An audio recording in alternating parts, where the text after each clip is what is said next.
Hello, thanks for watching, welcome back to the next video in my series. Now, as usual, a few things before we get started.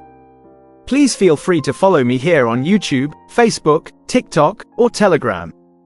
That's way when I upload a new video, you know about it, and it's always nice to connect with my viewers online. If you like the video, please give the thumbs up, share it with classmates or colleagues, or put it on a playlist. That does encourage me to keep making them for you. If you think there's something I can do better, please leave a comment below the video, and I will take those ideas into account when I make new ones. Let's get started. The Art of Memory by Francis A. Yates is a groundbreaking work that explores the fascinating history of memory techniques from ancient Greece to the 17th century.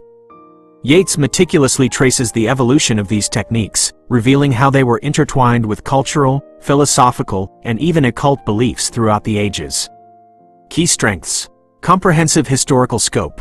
The book provides a comprehensive overview of memory techniques, starting with their origins in ancient Greece and Rome, through their adaptations in the Middle Ages, and culminating in their elaborate and often esoteric forms during the Renaissance. In-depth analysis. Yates doesn't just chronicle the techniques themselves, she delves into the cultural and intellectual contexts in which they arose, demonstrating how memory practices were shaped by and in turn influenced broader philosophical and religious currents. Focus on the Renaissance. A significant portion of the book focuses on the Renaissance, a period when memory techniques experienced a resurgence and became intertwined with occult practices and Hermetic philosophy. Yates' insights into this period are particularly illuminating. Engaging writing style. Despite its scholarly depth, The Art of Memory is written in an engaging and accessible style, making complex ideas understandable for a general audience. Points to consider. Not a practical guide. While Yates describes various memory techniques in detail, the book is not intended as a practical guide for improving memory. Its focus is primarily historical and theoretical. Density of information. Some readers might find the book's depth and breadth of information a bit overwhelming, particularly in sections dealing with complex philosophical concepts. Overall, The Art of Memory is an essential read for anyone interested in the history of memory, the development of human thought, and the interplay between culture and cognition. It's a scholarly masterpiece that challenges us to rethink our assumptions about memory and its role in shaping our understanding of the world. I highly recommend this book. Unfortunately, while The Art of Memory delves deeply into the history and theory of memory techniques, it is not designed as a practical guide with step-by-step instructions on how to apply these techniques. Yates primarily focuses on tracing the historical and philosophical evolution of these practices, rather than providing a manual for their modern-day implementation. However, based on the historical context provided by Yates, we can glean some insights into the core principles behind these ancient memory techniques.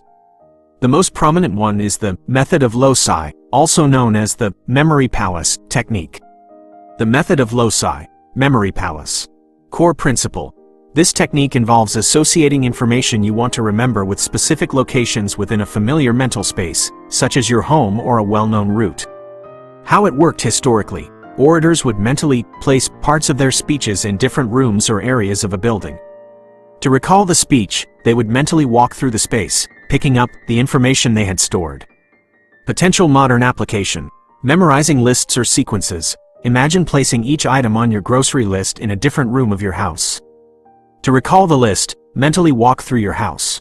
Presentations or speeches. Associate key points with locations along a familiar route. During your presentation, mentally walk the route to trigger your memory.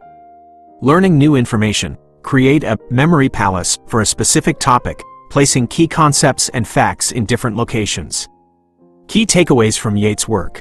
Visualization is key. Most ancient memory techniques relied heavily on creating vivid mental images to represent the information being memorized. The more bizarre or striking the image, the more memorable it was likely to be. Structure and order matter. Memory palaces and other techniques often involved organizing information in a specific spatial or architectural order. This structure aided in recall. Active engagement is essential. Ancient practitioners didn't just passively memorize, they actively interacted with the mental images and spaces they created, making the process more engaging and effective. While The Art of Memory won't provide you with a ready-made memory improvement program, it offers valuable historical context and conceptual understanding. If you are interested in applying these techniques to your own life, you might consider seeking additional resources that offer more practical guidance, such as modern books or courses on memory improvement. Finally, if you like the video, please give it a thumbs up and share it with classmates or colleagues. Please feel free to follow me here on YouTube, Facebook, TikTok, or Telegram. It's always nice to hear from you. If you think there's something I can do better, please leave a comment below the video. So, thank you very much for watching. I wish you the best of luck in your work and studies. I look forward to seeing you again next time.